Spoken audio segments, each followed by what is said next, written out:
রহমতুল্লাহি ওয়া বারাকাতুহু। হযরত ইবনে আব্বাস রাদিয়াল্লাহু তাআলা আনহু সাল্লাল্লাহু আলাইহি সাল্লামের সাথে বর্ণনা করেন, সদকা সম্পদকে কমাইয়া দেয় না। যখন কোনো ব্যক্তি সদকা করিবার জন্য হাত বাড়ায়, তখন ওই সম্পদ ফকিরের হাতে যাইবার পূর্বে আল্লাহ তাআলার পবিত্র হাতে যায়, অর্থাৎ কবুল হয় আল্লাহর দুয়ারে। সুবহানাল্লাহ। আর যে ব্যক্তি এমন অবস্থায় ভিক্ষা হাত বাড়ায়, যখন ভিক্ষা না করিল তাহার কাজ চলিয়া যায়, আল্লাহ তাআলা তাহার উপর অভাবের দরজা খুলিয়া দেন। সমর্থ থাকা সত্ত্বেও যে ব্যক্তি হাত বাড়ায় ভিক্ষা করে, আল্লাহ তাআলা তার অভাবের দরজা খুলিয়া দেন। নাউযুবিল্লাহ। হযরত কায়েস ইবনে সিলা আনসারী রাদিয়াল্লাহু আনহু বলেন, আমার ভাইরা হুজুর সাল্লাল্লাহু আলাইহি সাল্লামের নিকট আমার সম্পর্কে অভিযোগ করল যে সে অনেক অপচয় করে এবং নিজের সম্পদকে অপত্রে খরচ করে।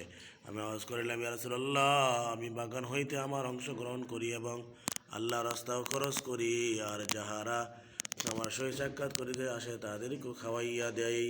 হুজুর সাল্লাল্লাহু আলাইহি সাল্লাম আমার বুকের উপর হাত মারিয়া 3 বার বলিলেন, খরচ করিতে থাকো, আল্লাহ তাআলা তোমার উপর খরচ করিবেন।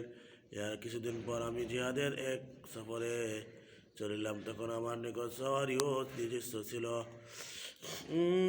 এবং আমার সমস্ত পরিবারের লোকদের অপেক্ষা আমি বেশি সম্পদশালী ছিলাম। অর্থাৎ যে সমস্ত লোক অতি সাধারণ সহিত খরচ করিত, তাদের নিকট ওই পরিমাণ ছিল না যা আমার অতিমাত্রায় খরচকারীর নিকট ছিল। অর্থাৎ জাবের রাদিয়াল্লাহু তাআলা আনহু বলেন, জাবের রাদিয়াল্লাহু তাআলা আনহু বলেন, আমি খুতবার মধ্যে ইরশাদ করিলেন, রাসূল সাল্লাল্লাহু খুতবার মধ্যে ইরশাদ করিলেন, হ্যাঁ সকল মৃত্যু আসার পূর্বে তোমরা আল্লাহ তাআলার নিকট তওবা করিয়া লও। মৃত্যুর আসার আগে আল্লাহ তাআলা দ্বারা তোমরা তওবা করিয়া লও। হুজুর সাল্লাল্লাহু আলাইহি ওয়াসাল্লাম ইরশাদ করেন, এক ব্যক্তি একটি মাটি ছিল, সে একটি মেঘের ভিতর হইতে এই আওয়াজ কষিল যে অমুক ব্যক্তির বাগানে পানি দাও। এই আওয়াজের পর তৎক্ষণাৎ সেই মেঘ এই দিক থেকে চলিল এবং একটি পাথরময় জমিনে খুব পানি বর্ষণ করিল, আর সে পানি একটি নালার মধ্যে জমা হইয়া চলিতে লাগিল। উক্ত ব্যক্তি সেই পানির পিছনে চলিল।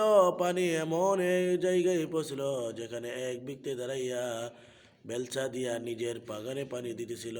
সেই বাগানের লোকটিকে জিজ্ঞাসা করিল, তোমার নাম কি? লোকটি ওই নামই বলল যা সে মেঘের মধ্যে শুনিয়াছিল। অতঃপর বাগানওয়ালা তাকে জিজ্ঞাসা করিল, তুমি আমার নাম কেন জানিতে চাইছ?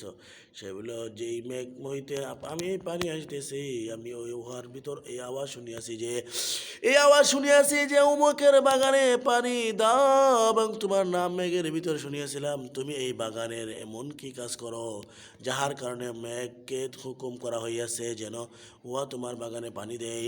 বাগানওয়ালা বলিল, তুমি যখন এই সব কিছু বলিয়াছ, তখন আমাকে বলিতে হয়, এই বাগানে যাহা কিছু উৎপন্ন হয় আমি উহা দেখি এবং উহাকে 3 ভাগ করি। 1 ভাগ অর্থাৎ 1/3 তখনই আল্লাহর রাস্তায় সদকা করিয়া দেয়, আর 1/3 আমি এবং আমার পরিবার পরিজন খাই, আর 1/3 এই বাগানের প্রয়োজনে লাগাইয়া দেয়। মিশকাত মুসলিম শরীফের হাদিস। আল্লাহর নামে আমদানির মাত্র 3 ভাগের 1 ভাগ খরচ করিয়া দেওয়ার মধ্যে কি পরিমাণ বরকত যে গায়েব হইতে উহার বাগানের পানির ব্যবস্থা হইয়া যায়। ইহা প্রথম হাদিসে বর্ণিত বিষয়ের স্পষ্ট উদাহরণ যে সদকা করিলে সম্পদ কমে না। লোকটি বাগানের 1/3 ফসল সদকা করিয়াছিল, যদ্দরুন সম্পূর্ণ বাগানের 2য় বার ফসল পয়দা হওয়ার ব্যবস্থা হইয়া গেল। সুবহানাল্লাহ, সুবহানাল্লাহ।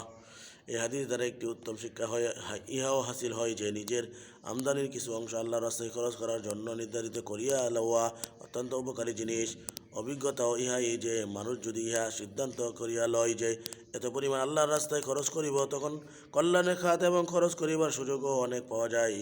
আর যদি এই মনে করে যে যখন কোনো নেক কাজ হইবে তখন দেখা যাইবে, অথবা প্রথমত অবস্থায় ভালো কাজ খুব কমই বুঝে আসে, আর নফস ও শয়তান সবসময় এই খেয়াল মনের মধ্যে ডালিতে থাকে যে ইহা কোনো জরুরি খরচ তো নয়।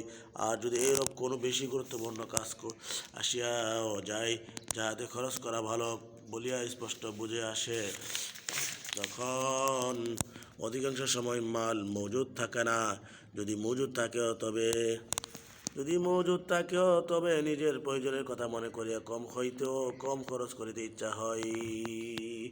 আর যদি মাসের শুরুতেই বেতন পাওয়ার সাথে সাথে একটি অংশ পৃথক করিয়া রাখিয়া দেওয়া হয়, অথবা ব্যবসায়ের দৈনিক আয় হইতে একটি অংশ আলাদা করিয়া সিন্ধুকের এক কোণায় রাখিয়া দেওয়া হয়, যে শুধু আল্লাহর রাস্তায় খরচ করিব, তখন খরচ করিবার সময় মনে কোনো রোগ সংকীর্ণতা আসে না, কেননা এই পরিমাণ তো অবশ্যই খরচ করিতে হইবে। ইহা অত্যন্ত পরীক্ষিত ব্যবস্থা, যাহার ইচ্ছা হয় সে যেন কিছুদিন পরীক্ষা করিয়া দেখিয়া লয়। আবুল ওয়াজায়েল রহমতুল্লাহ বলেন, আমাকে হলেন আবদুল্লাহ ইবনে মাসউদ বলি কুরাইবার দিকে পাঠাইলেন এবং বলিয়া দিলেন, সেখানে যাইয়া ওই কাজ করিবে যাহা বনি ইসরাইল গোত্রের একজন লোক নেক কাজ করিত, অর্থাৎ আমি যেন 1/3 সদকা করিয়া দেই, আর 1/3 উহাতে রাখিয়া দেই, আর 1/3 তাহার নিকট লইয়া আসি। ইহা দ্বারা জানা গেল যে সাহাবা কেরামও এই নিয়মের উপর আমল করলেন। সুবহানাল্লাহ। এদের অনেক ফজিলত। আল্লাহ রাস্তা দান করলে আল্লাহ তাআলা রাস্তা দান করলে আল্লাহ গায়েবী সাহায্য দান করেন। মাল কমে না বাড়ায় দেন। আল্লাহ তাআলা আমাদের সবাইকে বোঝার তৌফিক দান, আমল করার তৌফিক দান। আসসালামু আলাইকুম ওয়া রাহমাতুল্লাহি ওয়া বারাকাতুহু।